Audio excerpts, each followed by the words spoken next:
सभी भक्तों का मेरे YouTube चैनल राधे कृष्ण में हार्दिक स्वागत। चैत्र मास कथा देवी भागवत महापुराण अध्याय 14। श्री महादेव जी बोले, महामुने, तब ब्रह्मा जी गिरिराज की अनुमति से गंगा जी को अपने कमंडल में लेकर शीघ्र ही स्वर्गलोक में आ गए। इधर मैना जब गिरिराज के पास आई तब बेटी को वहाँ न देखकर गिरिराज श्रेष्ठ हिमालय से कहने लगी।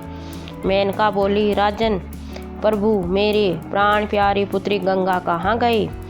वह तो आपकी गोद में बैठी थी, उसे कौन ले गया? प्रभु मुझे बताइए। श्री महादेव जी बोले, तब गिरिराज हिमालय ने आंसू भरी आंखों से मैना को देखकर ब्रह्मा जी की याचना तथा गंगा के स्वर्ग जाने की बात बता दी।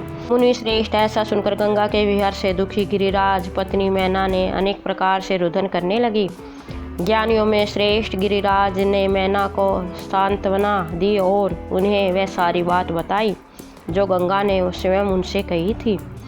अपनी माँ से बिना कोई बात किए ही स्वर्ग चले जाने के कारण गिरिराज पत्नी मैना ने अपनी प्राण प्रिय पुत्री गंगा को कुपित होकर श्राप दे दिया।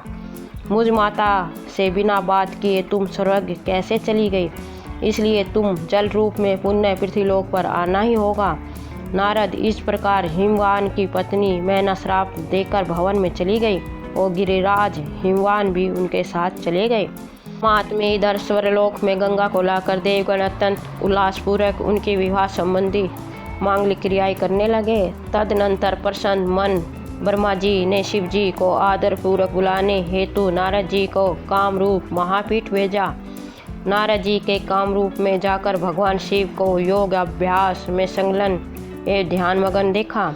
इंद्रियों की वृत्तियों को समेटकर योग की गहन साधना में लीन मध्यकाल के सहस्त्रों सूर्यों के समान तेजस्वी और चंद्रमा के समान प्रकाशित नेत्र वाले भगवान शिव को देखकर नारद जी वहीं खड़े रहे और सदाशिव के ध्यान को भंग करने के लिए भय से विचार करने लगे। यदि देवी सती के हिमालय के घर में जन्म की बात इनसे कहे तो इनका ध्यान भंग हो जाएगा। यदि कुछ ना कहूँ तो मुझे प्रति पाप लगेगा। यह भी तो हो सकता है कि देवी सती के पुनर्जन्म की बात सुनकर भगवान शिव परम संतुष्ट होकर मुझ पर प्रसन्न हो जाए। यह सब सोचकर धीरे धीरे नारद जी भगवान शंकर के समीप पहुँचे और योग में लीन सदाशिव से बोले। नारद जी बोले, जगत गुरु महादेव, आपको नमस्कार करता हूँ। आप मुझ पर प्रसन्न हो।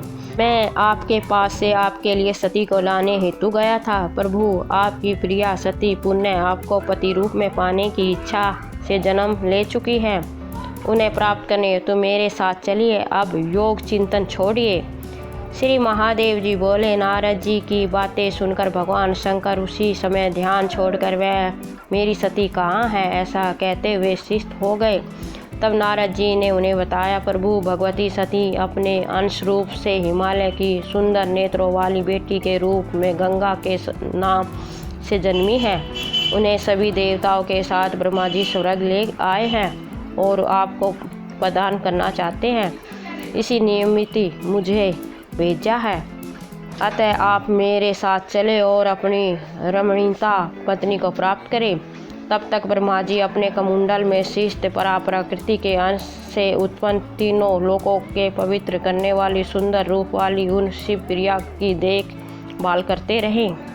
महात्मे, तब शिव ने उन्हें लेकर प्रसन्नचित्त से अपने प्रथम गणों के साथ कैलाश पर्वत पर चले गए। जो जगदम्बा ब्रह्मा के कमुंडल में रही वह ही भगवान शिव को प्राप्त करने के बाद जल रूप में अवतरित होकर पृथ्वीलोक में मायापुरी आई। नारद स्वर्ग से ब्रह्म नदी ने पृथ्वीलोक में आकर सागर पुत्रों का उद्धार किया और जल निधि सागर में मिलकर पाताल लोक तक प्राणियों का कल्याण करती रही। मुने, इस प्रकार सती ने अंश रूप से हिमालय की पुत्री होकर भगवान शंकर को पति रूप में पुनः प्राप्त किया।